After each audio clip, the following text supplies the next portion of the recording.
With almost a week into the NBA season, I'm still seeing lots and lots of comments about the NBA's top 75 list, especially with a really big snub that we just found out about a day or two ago. So let's talk about it.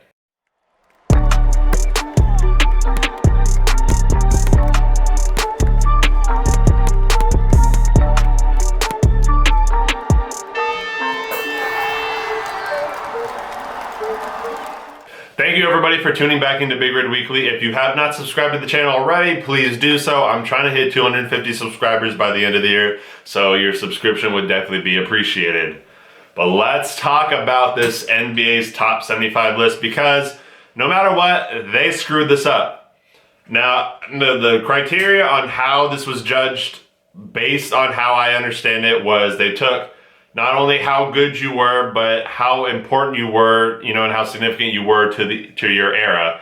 So obviously, older guys that, again, might not have been as skilled compared to modern day players, they got in if they were, pretty much the top tier players in their era, which does make sense. I don't want to take away, because it will start to get old if you just include, who are the top 75 most skilled players in NBA history. You're probably not going to see anybody before 1985. And even that, there might be like a few players like Wilt Chamberlain, Bill Russell that you'll probably still see up there, but there's not going to be a lot of guys pre that time that you're going to be seeing if you just did skill-wise, because modern players today are like 1,000 times more skilled than anybody in the 50s, 60s, or really even 70s. Again, besides a few other players, but we're not going to get into every single one of them.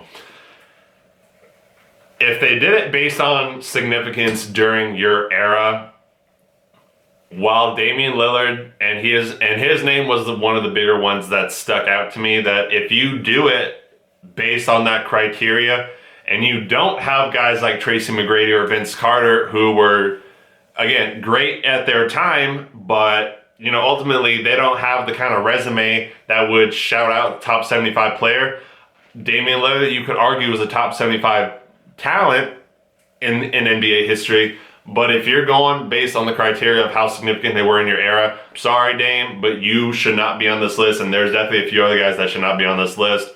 I'm a firm believer that Klay Thompson and Dwight Howard are two guys that should 100% be on that list. I've seen Tony Parker and Manu Ginobili as two other guys who could be on this list.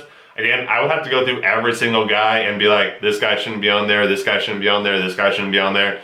But those are four names that I would definitely agree that should be somewhere, even if Parker and Ginobili are kind of more towards the, I'd say 60 to 75 range.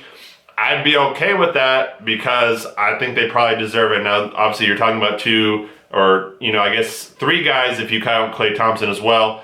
Klay Thompson, Manu Ginobili, and Tony Parker. Those are guys who their resume is based on a lot of team success. So, understandably so, they might not be the first guys that you look towards, but Klay Thompson, he's one of the greatest shooters in NBA history. So, and that man doesn't even need to dribble the ball to drop 50. So I feel like that deserves a top 75 spot. He's a 3-time champion.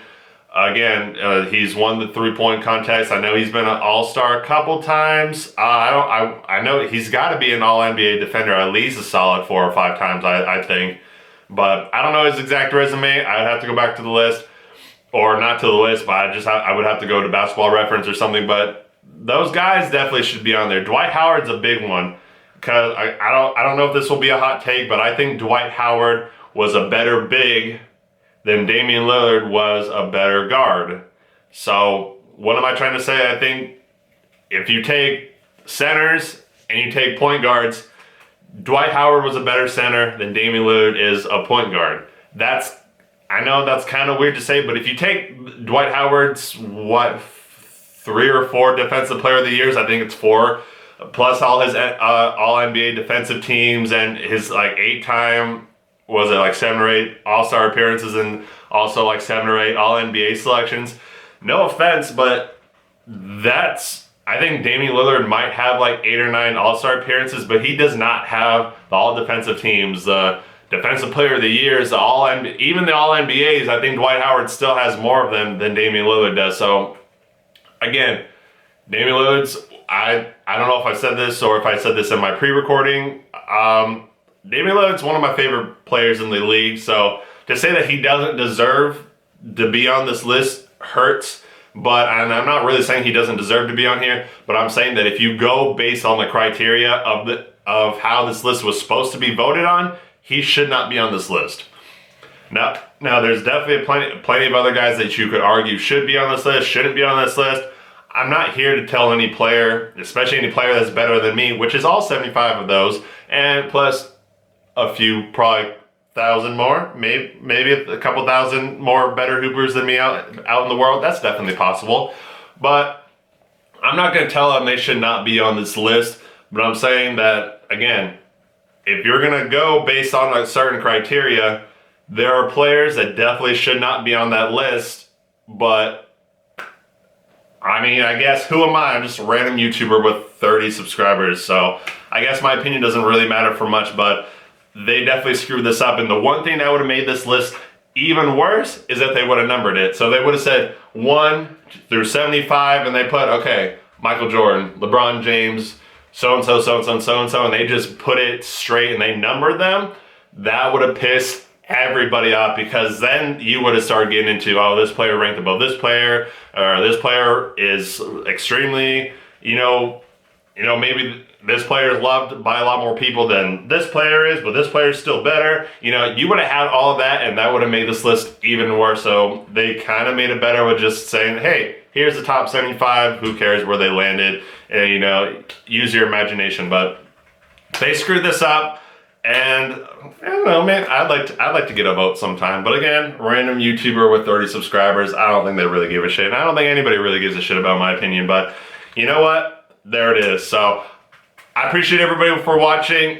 We will get into the recaps of the weeks. I think I'll probably just do like a recap like every week or so, and kind of do like another topic in between. So I'm like posting like 2 videos or something like a week. So stay tuned for my next video. Drop a like on the video. It would really be appreciated. And I'll see y'all next time. Peace.